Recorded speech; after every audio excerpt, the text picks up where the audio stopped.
This is Revive Studio, an architecture firm in Rome where we believe in breathing new life into spaces, and occasionally we work out. Today I don't have to go to the gym.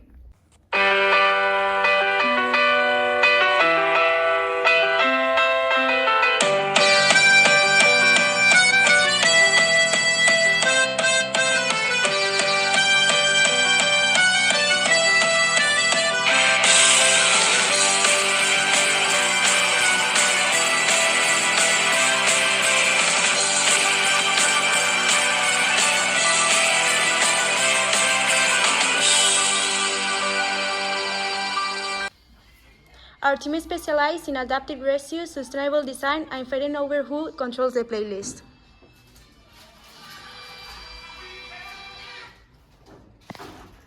I don't trust people who work in silence. I run the Green and Ecological Spaces department. My job is to create environments where nature and architecture live in perfect symbiosis.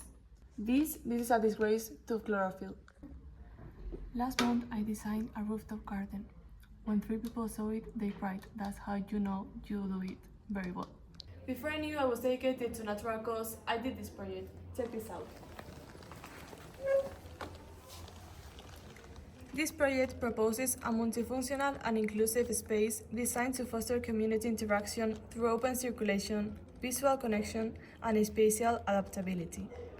Its main characteristic is the use of undefined top-to-bottom panels, which allow for flexible configurations and seamless transitions between areas, adapting easily to different activities and user needs. Curved glass elements further reinforce the idea of transparency and softness, enhancing the visual connection both within the interior and with the surrounding environment. The architecture encourages fluid movement without physical barriers, creating an open, accessible, and welcoming atmosphere. Overall, the project aims to offer a dynamic and engaging environment that supports social exchange, learning, and shared experiences. I design public spaces, plazas, museums, cultural centers. This one even got a hall full of columns, like a forest, but with better Wi-Fi. No walls and no limits. I love making spaces people don't think they need it. As you can imagine, the best project in the studio is one made by me. Come and see. La Cáscara is a temporary art museum in Valencia that offers a unique experience by blending architecture and nature.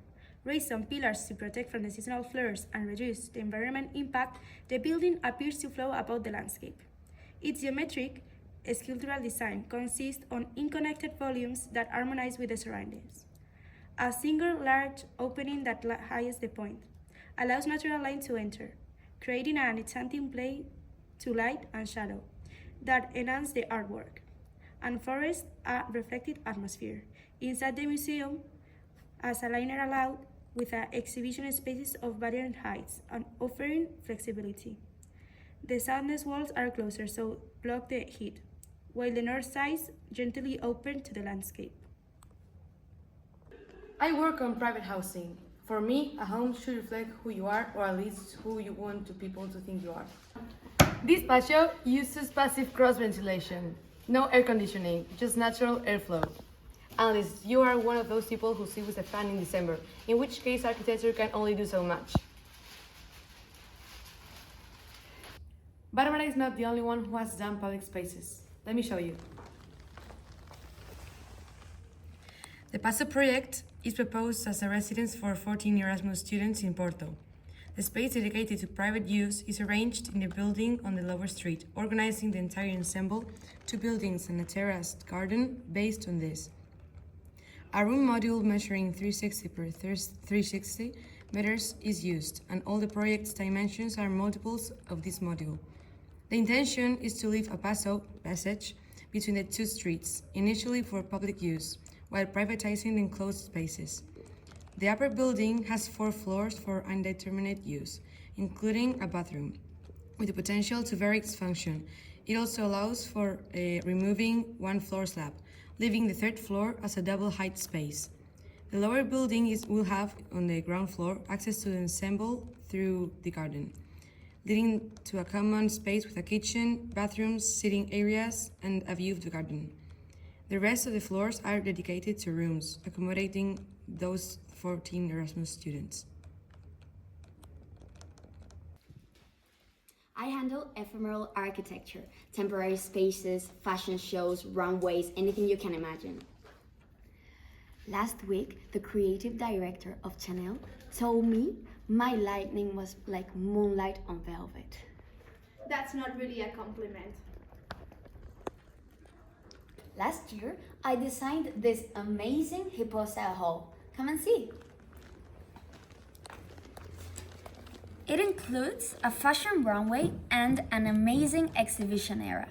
At the heart of the project, there is an octagonal grid that subtly structures the entire space, allowing for an organic and fluid spatial arrangement.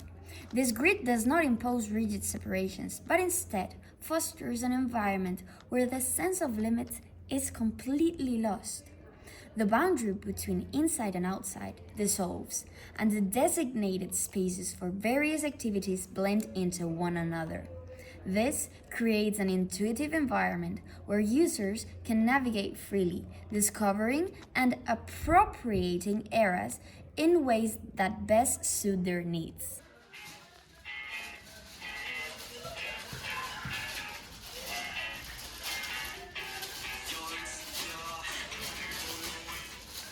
At Revive Studio, every project starts with a concept and several rounds of arguing over the concept. If the light doesn't hit the parenting wall at 4 p.m., what's even the point? Interior design isn't about cushions, it's about atmosphere, light control, and making sure people look good on photos. I've designed spaces where even your bad angles look cinematic. Right now, I'm working on a school. Let me explain it. Located in the historic core of Rome, Il Silenzio del Muro, the project for the expansion of Virgilio High School emerges in Piazza della Moreta. The building asserts its presence as a monolithic entity, a structural boundary that both defines and dissolves into its urban context. The massing strategy revolves around a central void, a gesture that curves light and permeability into the solid envelope. The perimeter is defined by thick walls, whose depth not only reinforces the building's sense of permanence, but also accommodates functional and transitional spaces within. The elevation is articulated through controlled apertures, where light is modulated to enhance spatial perception.